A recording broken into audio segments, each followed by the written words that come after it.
কিছু নেই। আচ্ছা, জীবনের সবথেকে বিব্রতকর পরিস্থিতি? কোনো কিছু বিব্রত করেনি এত বছরে?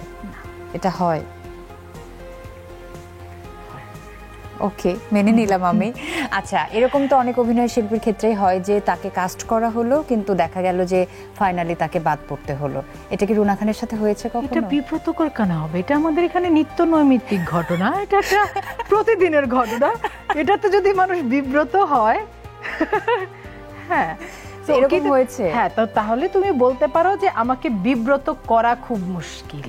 আচ্ছা, এরকম হয়েছে মানে অসংখ্য নাটক, তো নাটক, সিনেমা 6 মাস জুড়ে, বছর জুড়ে কথা হয়েছে, তারপরে শেষ মুহূর্তে গিয়ে কাস্টিং। আপনি প্রিপারেশন নিয়েছেন? হ্যাঁ হ্যাঁ, এবং প্রচুর নাটকে এরকম। এবং আমি সবসময় একটা কথা বলি যে যখন আমার পরিবার বা বন্ধুদের সাথে কথা বলি, হয় না যে জিজ্ঞেস করে তোর শুটিং কবে বা কোন কাজ আছে সামনে, আমি বলি যে আমাদের কাজের ধরনটা এমন যে যখন আমি শুটিং শেষ করলাম তখন কাজটা আমার, তার আগ পর্যন্ত, কারণ আমার এই 20 বছরের ক্যারিয়ারে অসংখ্য অসংখ্য অগণিত কাজ কথা বলে আর হয়নি। সো শুটিং না হওয়া পর্যন্ত কোনো কাজকে আমি আমার কাজ মনে করি না। এবং ধরো যত কাজ আমি করেছি এর চাইতে 100 গুণ কাজের স্ক্রিপ্ট আমি জানি, সেটা বিজ্ঞাপন এবং নাটক সকল কিছু মিলে, কারণ আমার কাছে এসেছে। কোনো একটাতেও আপনি কষ্ট পাননি? না, একদমই না। ওটা কেন কষ্ট পাবো? মানে হয় না যে একটা চরিত্রের জন্য আমি অনেক প্রিপারেশন নিলাম কিন্তু সামহাউ সেটা ফাইনাল মোমেন্টে ক্যান্সেল করা হলো বা এরকম না কিছু? রে বাবু, কারণ আমার ভাবনার ইয়েটা খুব পরিষ্কার। আমি একটু বিশ্বাসী মানুষ, তো আমার বিশ্বাসটা খুব স্ট্রং যে যা আমার জন্য আছে সেটা আমার কাছে আসবেই।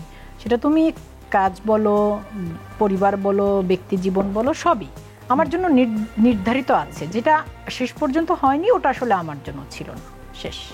ওকে, তার মানে জীবনে কোনো রিগ্রেটও নেই? একদম। এই জন্যই তো তুমি বললে বিব্রত, আমি অবাক। বিব্রত না, না, আমাকে বিব্রত করা, রিগ্রেট আমি হই না। এমন অনেক ঘটনা আছে জীবনে যে ধরো আজ থেকে 10 বছর আগে বা 20 বছর আগে কোনো একটা কাজ করেছি, তখন মনে হয়েছে যে ওটা ঠিক করছি। আমি জীবনে আমার নিজের মনে হচ্ছে ভুল করছি এরকম মনে করে কোনো কাজ আমি করিনি। তখন মনে হয়েছে ঠিক করছি, কিন্তু 5 বছর পরে গিয়ে মনে হয়েছে একটু বেশি রিয়াক্ট করেছিলাম বা ওটা না করলেও পারতাম। 5 বছর পরে মনে হয়েছে, মানে আমার মনে হচ্ছে ভুল, তারপর আমি করব। আমার জীবনে আমি কিচ্ছু করিনি। আচ্ছা, এখন রুনা খান যদি জার্নালিস্ট হয়ে যায়, আমি কয়েকজন আর্টিস্টের নাম বলবো, তাদেরকে কি প্রশ্ন করবে? অপূর্ব, নিশো। আসলে অপূর্ব, নিশো, আমরা একদম কাছাকাছি সময়ে সবাই কাজ শুরু করেছিলাম।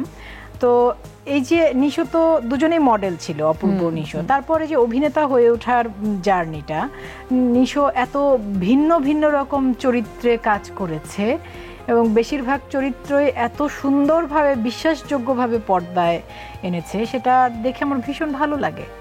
মানে অপূর্বর যেমন কোনো রোমান্টিক নাটকে, মানে অপূর্বকে দেখে, অপূর্বর চোখ দেখে তো মেয়েরা প্রেমে পড়ে যায়।